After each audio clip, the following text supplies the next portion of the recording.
If you've ever had a parrot, you know just how smart and loving they can be. They're incredible companions. But you might also know the absolute heartbreak and confusion when it feels like that bond just shatters, seemingly out of nowhere. Today, we're going to dig into why that happens, and more importantly, how you can rebuild that trust without ever having to resort to force. This is the question. It's the one that keeps so many parrot owners up at night. One minute, your bird is this sweet, cuddly little being, and the next, they're lunging or screaming or just running from you in terror. It feels like a total betrayal, and it is so painful. But what if I told you it's almost never out of the blue? You know, this isn't just a hypothetical. This is a real experience from parrot behavior consultant Lisa DeSatnik about her African gray Barnaby, who all of a sudden became terrified of her arm. And her words just perfectly capture that feeling of shock, right? That feeling of becoming a monster in your own bird's eyes. So let's get to the heart of what's going on here. Okay, let's dive right in. When these behaviors pop up, it's so easy for us to see it as the bird betraying us or having some kind of sudden personality flaw. But the truth, it's actually a lot simpler. It really all comes down to a breakdown in communication. So what was the deal with Barnaby? Well, after a little detective work, his owner figured it out. On sunny days, cars driving by would cast these bright, moving reflections on the wall right at the exact moment he was stepping onto her arm. So from his point of view, her arm was suddenly connected to this terrifying evil light. See? His fear wasn't random at all. It was a direct response to a very specific trigger. So when we're faced with a behavior we don't like, a bite, a scream, our human instinct can be to just overpower it, to force the bird to submit. It's a strategy we see all over the place.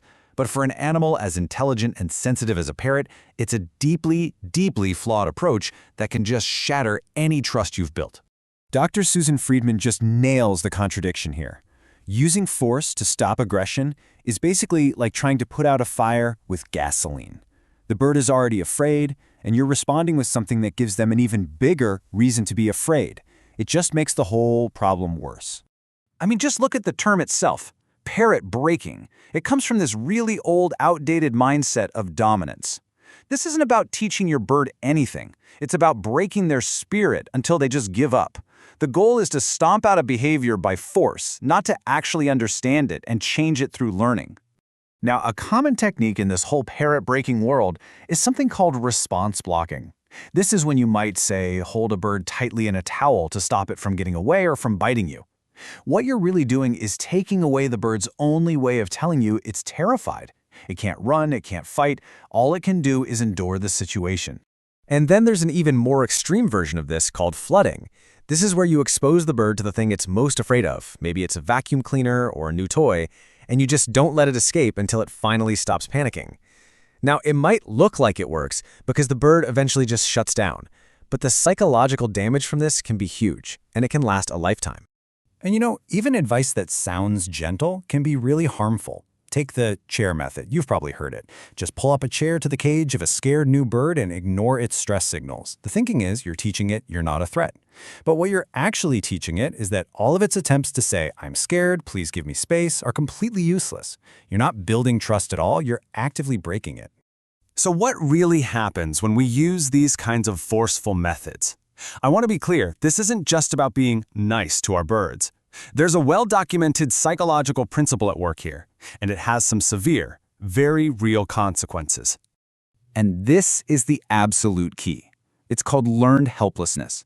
When any being, animal or human, is repeatedly put in a stressful situation that it absolutely cannot control or escape, it eventually learns that nothing it does matters.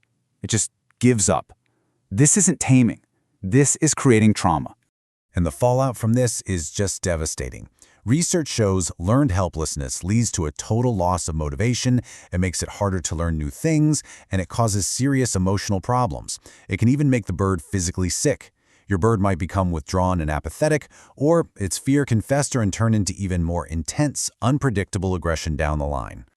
Dr. Friedman poses this really powerful question. Just think about it for a second. Your biggest fear, spiders, heights, whatever it is. Now imagine being physically held down, forced to face it. Even if you eventually stop struggling, was that the right way to help you? Is "it worked" the only thing that should matter to us? Okay, enough about what not to do. Let's talk about the solution. And it all starts with a huge shift in how we think about this. Behavior isn't some flaw we need to correct, it's a signal we need to understand. You have to remember, parrots are prey animals. Their first instinct is always to get away from danger, not to charge into a fight. So if your parrot is biting or lunging, that is often their absolute last resort. It means their quieter signals, their more subtle ways of saying I'm scared or I'm uncomfortable, have been missed or ignored, and they feel like they have no other option but to yell. So how do we start listening?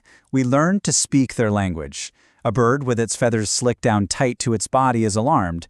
A bird that raises one foot towards you is often putting up a little hand and saying, "Stop, that's close enough." And that happy, quiet beak grinding sound they make, that means they feel safe and content. Learning to read these signals is the key to stopping problems before they even start.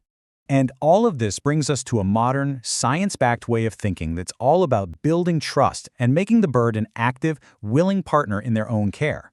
The goal is never to overpower them, it's to empower them. The whole foundation really rests on three simple pillars. Communication, which means watching their body language and actually responding to it.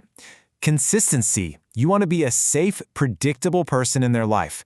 And maybe the most important of all, choice, setting things up so the bird wants to interact with you rather than ever feeling forced.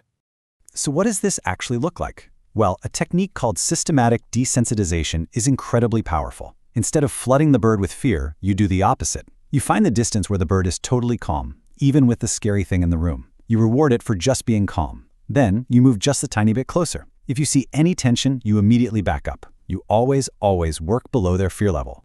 And here it is. This is the magic. When you take a step back because your bird looked a little nervous, you are teaching them something profound. You're teaching them that their communication works, that their behavior has a direct, predictable impact on their world. You're giving them control. This is the exact opposite of learned helplessness, and it is the absolute bedrock of building trust. And really, that's the ultimate takeaway, isn't it? Our relationships with these incredible, intelligent animals should never be a battle of wills. When we choose to empower our birds, giving them choice and a voice, we replace fear with confidence, and we build a bond that is so much stronger and more resilient than anything force could ever hope to achieve.